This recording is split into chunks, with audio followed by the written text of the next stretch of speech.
सत्संग जी बड़े प्रेम और सत्कार से कहना जी, ध्यान निरंकार जी। सत्संग जी दास विनती कर रहा है, दास त्रुटि हो जाए तो अपने घर के बालक समझकर क्षमा करिएगा। सत्संग जी अक्सर आपने भी देखा होगा, शिव भक्त यानी जो शिव व्रत करता हो, जो कावड़ यात्रा करता हो, गांजा फूकते हैं, कहते हैं यह भक्त हम शिव के हैं। लेकिन सच क्या है आप भी जानेंगे तो आश्चर्यचकित रह जाएंगे। भारतवर्ष में जब सावन का महीना आता है तो हर गली हर मंदिर शिवमय हो जाता है। कावड़ यात्रा, व्रत, भजन और भक्ति का अद्भुत संगम दिखाई देता है। लेकिन इसी बीच एक बात कई लोगों को भ्रमित कर रही है, शिव भक्त गांजा क्यों पीते हैं? क्या भक्ति में नशा जरूरी है? आज एक ऐसी सच्ची घटना की ओर ले जाएंगे जो सच तो है, लेकिन आप सुनेंगे तो आश्चर्यचकित रह जाएंगे, क्योंकि हर इंसान के लिए सच्चाई सुनना कड़वा लगता है। एक ऐसे शिव भक्त की कहानी जिसने गांजे को भगवान मान लिया। वह हर सावन में नशे में डूबा रहता, पर जब सतगुरु के वचनों ने उनकी आत्मा को झकझोरा तो उनके जो सिर्फ गांजा छोड़ा बल्कि शिव को वास्तव में जाना। जब कहानी केवल सावन की नहीं, हर उस आत्मा की है जो भक्ति के नाम पर भटक रही है।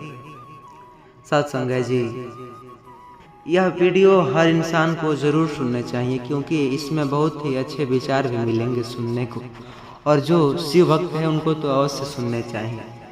बाकी सतगुरु और शिव भक्त माने तो हर नाम अनेक है, लेकिन भगवान तो एक ही है। सत्संग जी तो हमें भी अवश्य सुनने चाहिए।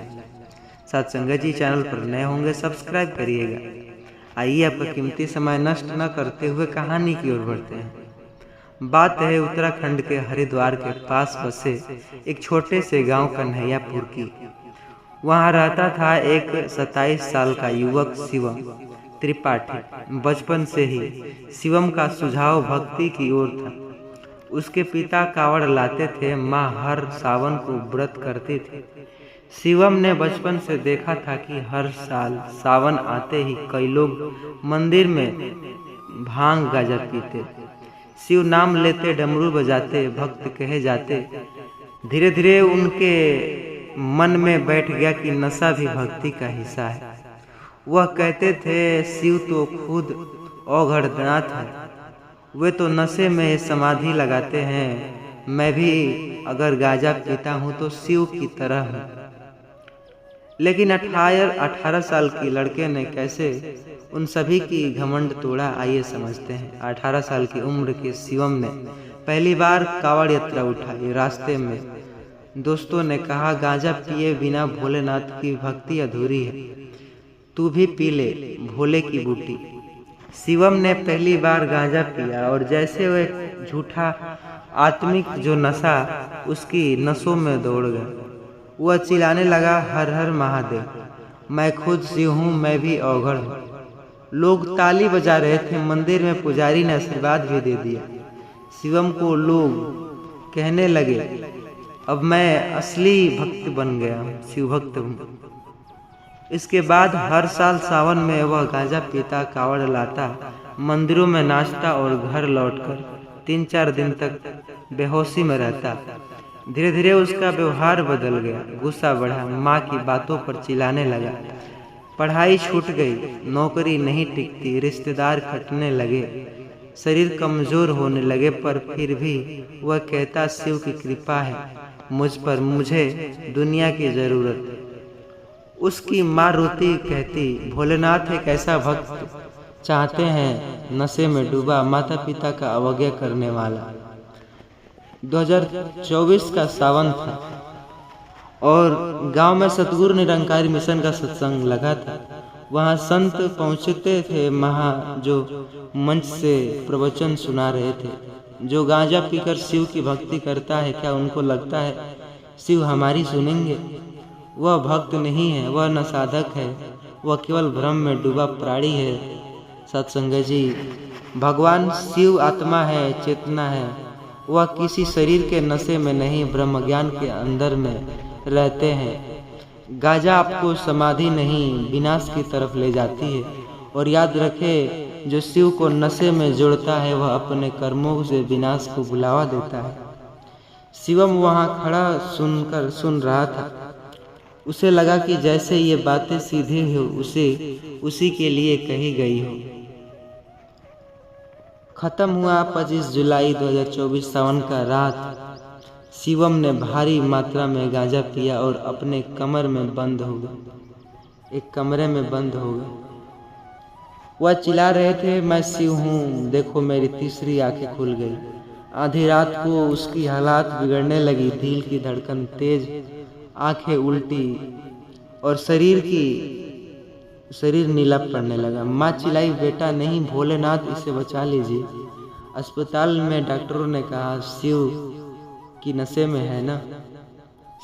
नशे का ओवरडोज बिना मुश्किल है, इसका बचना अब मुश्किल है। ओवरडोज नशे में ये कारण हुआ है, उसी का कारण। माँ ने गांव के निरंकारी सेवक को बुलाया, जहां इसे अस्पताल से निकालो। अब सिर्फ शिव की नहीं, शिव के भीतर बसने वाला निराकार भी इसका इलाज कर सकता है। संतों ने शिवम को घेरे में बैठाया और सुमिरन किया, वचन निभाया, मंत्रों का उच्चारण किया निरंकारी विचार के अनुसार। सत्संग जी 5 मिनट बाद शिव की अंगुली हिली। 10 मिनट बाद आंखें खुली और शिव बोल पड़ा, मैं कहाँ हूँ। माँ बोली, बेटा अब तू शिव नहीं, फिर तू घमंड न करियो, तू फिर से मेरा बेटा हो गया। यकीन नहीं था किसी को, यह आश्चर्यचकित हो गया। माने तो यह किसी शक्ति के कारण हो गया। अगले दिन सतगुरु सेवा दल के संत शिवम ने बोले, सच्ची भक्ति वह नहीं जो नशे में है, सच्ची भक्ति वह जो आत्मा को चेतना से जोड़ता है। गांजा पीकर तू शिव नहीं बनना, पर आज तू जिस भ्रम में आंखें खोली वो सच्चा शिवपुत्र बना। शिवम फूट कर रोया। उसने गांजे की माला तोड़ी, कावड़ यात्रा से किनारा गया और शिव जो सतगुरु निरंकारी मिशन ने ब्रह्म ज्ञान प्राप्त किया, वहीं से उसका शिवम ने गांव के युवाओं को बुलाया और उन्होंने बताया कि गांजा नशा है, भक्ति नहीं। शिव समाधि में रहते हैं, लेकिन वह समाधि निराकार में लय होने से आती है, न कि भांग और धुएं से। अब शिवम हर सावन में कावड़ नहीं लाता, वह गांव में सच्चे शिव को समझने वाला सत्संगी शिवम बन चुका था। सत्संग जी, गांजा पीना शिव की भक्ति नहीं, शिव का अपमान। शिव को कोई शारीरिक धारी योगी नहीं, वह निराकार चेतना है जो ध्यान, सेवा और सत्य को प्रकट करता है। गांजा भ्रम, अज्ञान और विनाश का कारण बन सकता है, रोग हो सकते हैं। देख सकते हैं सतगुरु का ज्ञान आत्मबोध, चेतना और मोक्ष की ओर ले जाता है। सत्संग जी, तो आप किसको चुनेंगे आप समझ गए होंगे। सत्संग जी, चैनल पर नए होंगे सब्सक्राइब करिएगा। बाकी वीडियो पसंद तो लाइक करिएगा और इसे हर अवघड़दानी जो कि बोले शिव भक्त उनके पास ज़रूर शेयर कीजिएगा, ताकि सच्चाई उनको भी पता चल सके और सच को जान सके। सत्संग जी, किसी की दूसरों की मदद करना सतगुरु की पहली जो क्या है सच्ची प्रथा है। सत्संग जी, प्रेम और सत्कार से कहना जी, धन निरंकार जी। अक्सर आपने भी सावन की कथा ढूंढ ही रही होगी, लेकिन क्या आप जानते हैं सावन की एक ऐसी कथा जो जीवन आपकी बदल देगी। सच्ची कहानी है, यह हर किसी को अवश्य सुनने चाहिए। सावन सोमवार एक ऐसा व्रत जो भारतवर्ष की हर स्त्री के मन में श्रद्धा का केंद्र है। कहा जाता है कि इस व्रत को रखने से शिव जी प्रसन्न होते हैं। कुंवारी कन्याओं को योग वर मिलता है और विवाहित महिलाओं को अखंड सौभाग्य की प्राप्ति होती है। लेकिन एक ऐसा सवाल जो बहुत कम लोग पूछते हैं, अगर यह व्रत इतने शक्तिशाली है तो कुछ लोगों की जिंदगी में तबाही क्यों आती है? क्या सिर्फ व्रत रखना काफी है या इसके पीछे कोई चेतावनी भी छिपी है? जानेंगे संपूर्ण जानकारी आज के इस वीडियो में एक कथा को, जो क्यों मनाते भी हैं। आपके जीवन बदलने से आज की यह सच्ची घटना उसी सवाल का उत्तर देगी। एक ऐसे गांव की कथा जहां एक परिवार ने व्रत को परंपरा समझकर निभाया, लेकिन श्रद्धा और ज्ञान के बिना, और फिर उसके साथ जो हुआ वो आप सुन करके आपके रोंगटे खड़े हो जाएंगे। यह कथा हर इंसान को जरूर सुननी चाहिए। सत्संग जी, चैनल पर नए होंगे सब्सक्राइब करिएगा। आइए आपका कीमती समय नष्ट न करते हुए कहानी की ओर बढ़ते हैं। गोरखपुर से करीब 35 किलोमीटर दूर गांव है हरिहरपुर। वहीं रहती थी राधा देवी, लगभग 42 वर्ष की, साधारण गृहिणी। पति का नाम घनश्याम और 2 बेटियां सालू और निधि। राधा देवी वर्षों से सावन सोमवार का व्रत रखती और वह सावन की व्रत रखती आ रही थी, लेकिन व्रत उसके लिए एक सामाजिक परंपरा था, एक कारण भी था, इसलिए वह व्रत करती। इसलिए कह रही थी काम वाला, हर सोमवार सुबह उठना, व्रत की थाली बनाना, मंदिर सजाना और शाम को हल्का फलाहार, यही उसकी साधना थी। लेकिन इस बार सावन कुछ अलग था। यह वर्ष 2025 और पहली सावन सोमवार की तिथि 17 जुलाई। सावन शुरू होने से 2 दिन पहले गांव में एक सत्संग हुआ। सतगुरु निरंकारी मिशन के अनुयायी जो सत्संग करा रहे हैं। सत्संग जी, सावन सोमवार का व्रत सिर्फ शरीर के लिए नहीं, आत्मा के लिए होता है। सिर्फ उपवास मत करो, विचारों को भी उपवास करो। और याद रखो, जो व्रत दिखावे के लिए रखे जाते हैं वे कृपा नहीं लाते, संकट को न्योता देते हैं।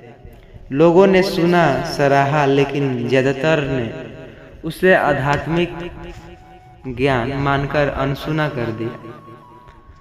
राधा देवी ने कहा, हर साल व्रत रखती हूँ, सब ठीक है। सतगुरु जो ज्यादा सोचते हैं। जो 14 जुलाई पहला सोमवार राधा देवी ने व्रत रखा, लेकिन जब उस दिन उसके पति को बुखार लगा, वह बोली, भगवान ने क्या कभी मेरी मदद की जो मैं इनके लिए मंदिर भागती रहूं। उसने क्रोधित होकर शिवलिंग पर जल तो चढ़ाया, लेकिन मन में झुंझलाहट, दिखावा और शिकायतें थी। उसी रात घर में पहली बार शंख फूंकने की आवाज आई, लेकिन कोई नहीं था। बेटियां डर गई। घनश्याम का बुखार आया। 24 जुलाई जो बीत गया। दूसरा सोमवार राधा देवी ने व्रत रखा, लेकिन इस बार मंदिर जाते हुए किसी महिलाओं के साथ झगड़ा हो गया। उसने कहा, भगवान को चढ़ावे से क्या फर्क पड़ता है, देखो मैं तो हर साल करती हूँ, फिर भी कुछ नहीं मिलता। सावन व्रत का अपमान, मन में क्रोध, बाड़ी में खटता और आत्मा में अज्ञान। श्याम को घनश्याम बेहोश हो गया। डॉक्टर ने कहा, मस्तिष्क में सूजन, जल्दी इलाज नहीं हुआ तो खतरा। राधा देवी सतगुरु की बातों को याद करने लगी। जो व्रत दिखावे के लिए रखे जाते वे संकट का न्योता देते हैं। ऐसे ही तीसरा सोमवार आया। गांव में एक बार फिर से सत्संग हुआ। इस बार मंच पर बैठे संत सुरेशानंद जी ने कहा, व्रत रखना, व्रत का अर्थ है कि झूठ नहीं बोलना, कटु वचन नहीं बोलना, दूसरों से नहीं जलना। शिव से शिकायत करते हो तुम, वे व्रत नहीं करते हो, विनाश को बुलावा देते हो। राधा देवी की आंखों में आंसू आ गए। उस रात उसने पहली बार आंखें बंद की और सोचा कि मैं कहाँ गलत की थी। उसका पछतावा हुआ। ऐसे ही बीत गया चौथा सोमवार। राधा देवी 4 बजे उठी। उस दिन चौथे सोमवार पर व्रत रखा, लेकिन इस बार चुपचाप शिव सामने बैठी। कही, है प्रभु, अब मैं व्रत शरीर से नहीं आत्मा से रखी हूँ। माफ करना जो हुआ सो हुआ, मैंने तुझे परंपरा बना डाला। उस दिन घनश्याम को होश आया, सब जैसे था वैसे हो गया।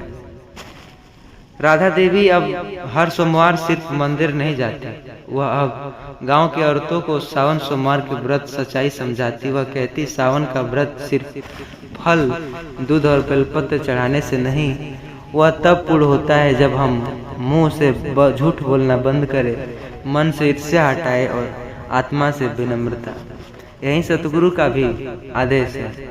राधा देवी ने भी जैसे ही अगस्त को आया, सत्संग निरंकारी मिशन से ब्रह्म ज्ञान प्राप्त किया और हर गांव में वह यह चर्चा फैलाने लगी। सतगुरु के माध्यम से आपकी अच्छी जो कि शिक्षा है प्रदान की जाती है, जहां अच्छे रहने के लिए सिखाया जाता है, झूठ न बोलने के लिए, मन में ईर्ष्या हटाने के लिए और आत्मा में विनम्रता हो जाने के लिए सिखाया जाता है। अब हर सावन में वह एक पंक्ति सबको कहती, व्रत भोजन का नहीं, बुराइयों का त्याग है। सावन में शिव को प्रसन्न करने के लिए झूठा जल नहीं, सच्चा आत्मसमर्पण चाहिए। यही सतगुरु निरंकारी का भी उपदेश है।